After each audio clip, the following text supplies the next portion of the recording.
Well, thank you for having me. Metanoia. My life of the last 37 years, where I come from to where I stand today, revolves around this word. Because that's how I transformed my life. And let me explain how. I was born 37 years ago, so yeah, I'm 37 years old, in a rural village in Assam, northeast India. Now, when I say a small village, I truly want you guys to visualize it, right? And I'll tell you why I want you to do that. India, our country, not the first, not the last developing country. In this developing country, visualize a marginalized state. I'm not talking Maharashtra or big states like Karnataka, I'm talking a small state, Assam. In that small state, think of a really small village. That's where I come from. And you know why it matters? Because when you come from places like that, you don't really need to be sat down and told what your limitations are. You start observing them. You absorb it. How? Through conversations, through comparisons that people make, regardless of your age, right? Through silence, or just by seeing how people say things about people like us versus people from outside. So basically, from a very early age, as a child, you're kind of given a threshold that these are your dreams, this is how far you can go in your life, this is what you can dream of, and this is maybe possibly the best version of yourself that you're allowed to become. Well, most people around me accepted that lens, but I didn't. And I believe I looked at the world very differently from a very young age, you know. And I feel I did that because my parents looked at the world differently. My mom and dad came from a small village. You know, they did not have much. They did not have anything at all. We were born in a mud house. I come from a very underprivileged background. Not anymore. I used to, right? So how could I not look at the world differently when my parents, despite not having much or despite coming from a small place, believed in miracles, right? Not dramatically or not loudly. They did it through action. And that's how I started seeing the world differently, a world full of possibilities. You know, my first milestone in my life, happened when I was about 4 years old. You know, a newly moved in neighbor came in from a close by city and convinced my parents that they should enroll me in an English medium school. I'm talking, maybe I was born in 1988, so maybe 1989 or 1990, right? Pretty early on. And she was like, hey, English is becoming a big language. It opened doors. You should really enroll her in an English medium school. And so they did, right? I went to this, and when I say English medium school, I'm not talking this fancy international schools you see in the cities today or where my nephew goes today. No, no, no, no, no. This is a basic English medium school in a small town in Assam, run by these really kind and compassionate South Indian Malayali fathers and sisters. That's the school I went to. But it mattered. And I'll tell you why.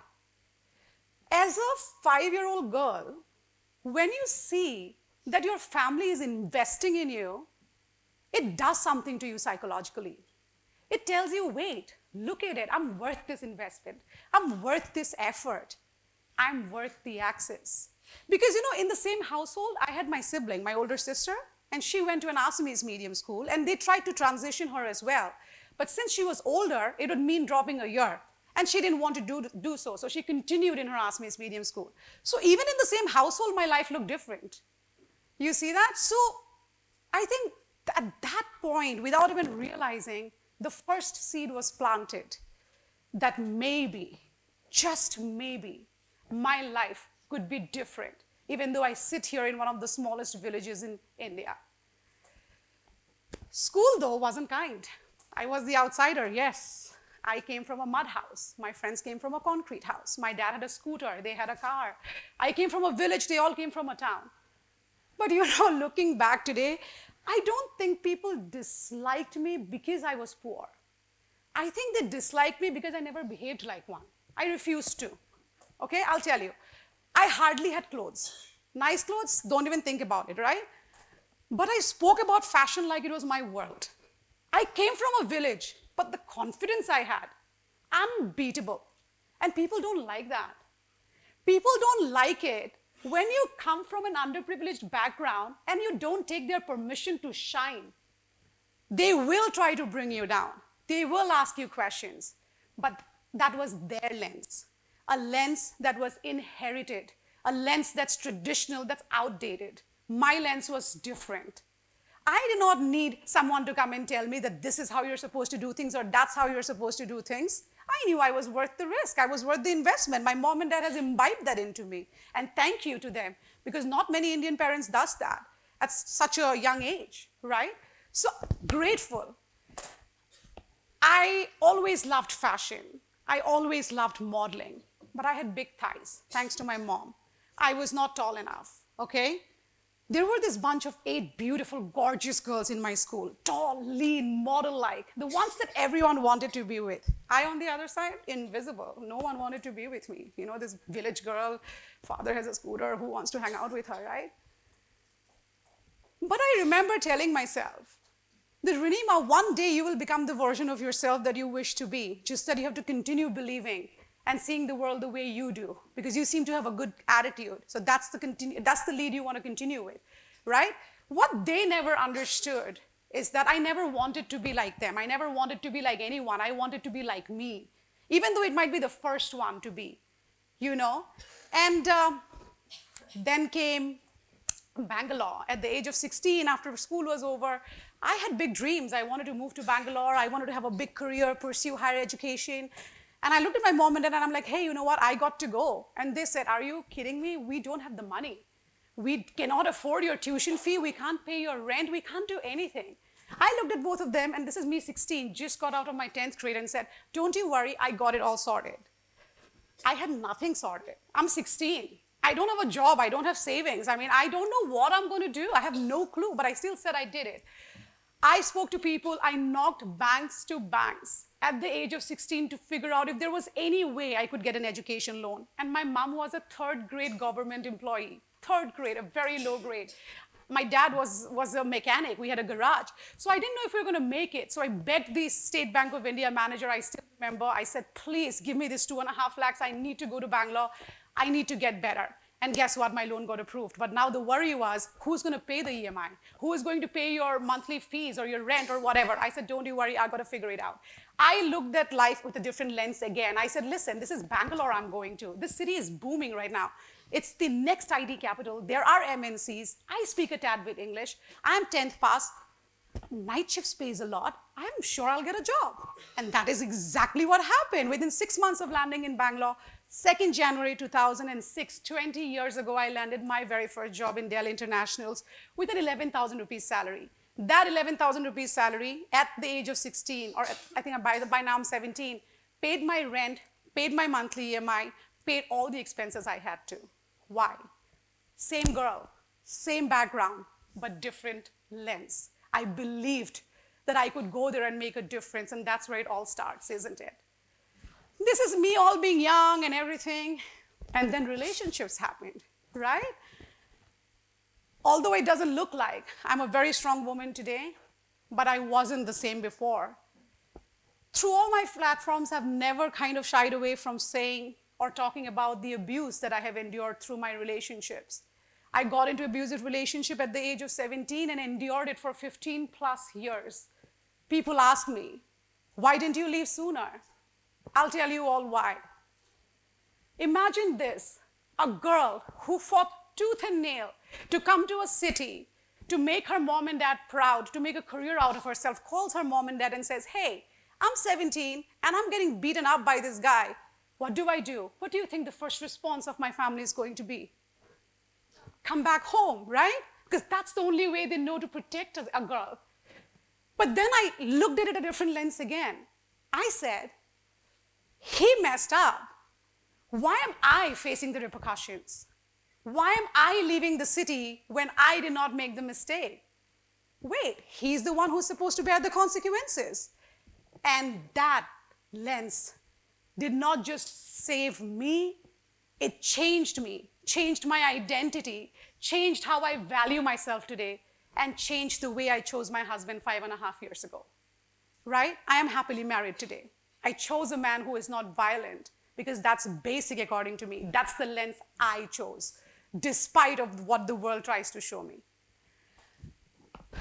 I want to talk about a very recent chapter of my life, right? which is pageantry. I got into it about 2 years ago, and people said me things. I might be one of the first beauty queens you're all going to see with 12 tattoos on her. I'm slightly unconventional, I'm sure you can see it. But change your lens, it's all gonna look normal, right? Things are changing. And I always say I'm lucky to be in the most transformative era that I live in, because in this era, you have the choice. You have the case studies. You have access to hear and learn about people who just purely by shifting their perspective have transformed lives beyond one's imagination. I still, at 37, look back and say, I was born in a mud house. Today, I live in one of the most beautiful penthouses in Bangalore because I believed, because I changed my lens. Let's talk about marriage, and I'll tell you why I want to do that, because even that has something to do with the lens that I chose. 5.5 years ago, when I decided to get married, I wanted to choose my own partner. A lot of people expected me to choose a man at my level. Now, what is my level according to society? Underprivileged, comes from a village, right? Dad and mom are no big deals. So stay in your lane is what they would say. But I'm like, that's your lane. You stay there. I'll stay in mine. I, on the other hand, believed that my birthplace can never decide who is worthy of me or who I'm worthy of, right? A different lens. I wanted a wealthy man. I wanted a successful man, someone who was ambitious, someone who could match up to the kind of life that I have built for myself. And so I did.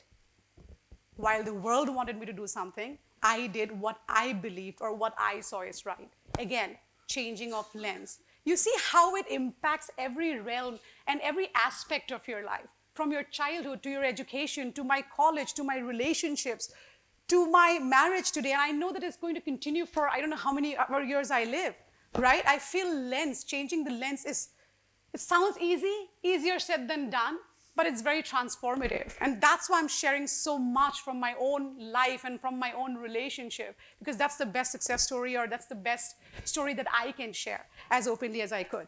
Talking about pageantry, right? Sorry.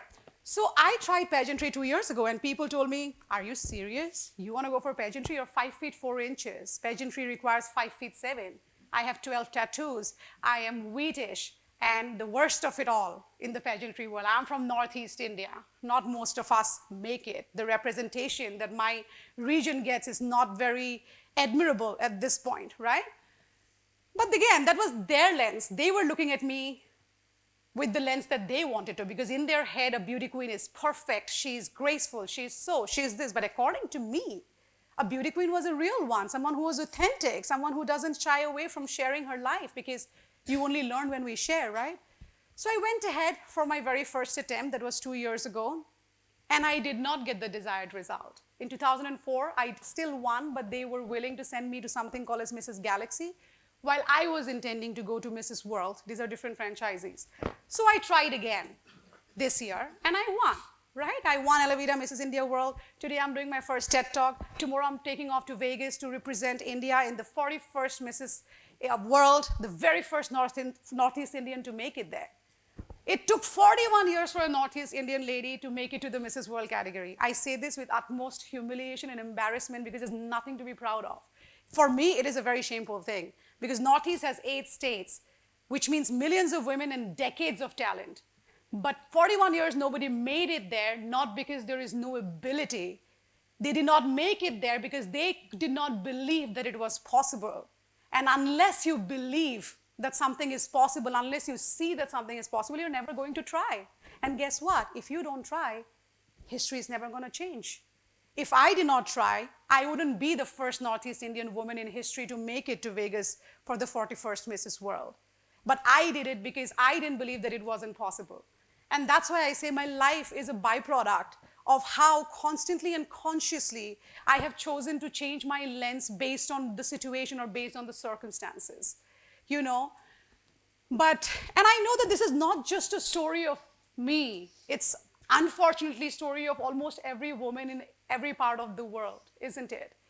And I laugh when people say the future belongs to AI. Sure, it does. But you know who future really belongs to? The ones who is willing to look at things differently. That's who future belongs to. And that's my firm belief. Before I go away, I really want to say that whether I believe about something else or not, the one thing that I firmly believe is that where you come from is not a choice that you are given. Where you are born or where you are, who your parents are, not a choice that you're given. But the choice that you truly are given is what lens are you going to use when you rise. That's the choice that each one of you have. I have forever wondered, why is it that some people make it in life and some people does not? I'm sure you guys know the answer. The choice is in your hands, right? I had people who grew up with me who came from the same village, similar beginnings, and I'm in no way saying I'm better than them. But you know, I am in a different place today. Not because I'm smarter or I am luckier, but I refused to believe that anything was out of my league. You know, I refuse to let my circumstances define my destiny. I look at things very differently and I wish to continue doing so. And that's me. And thank you very much for having me. I really hope you all tremendous success in life, particularly the women. I'm sorry, I have a soft corner for them, and kill it in life. Thank you so very much, guys.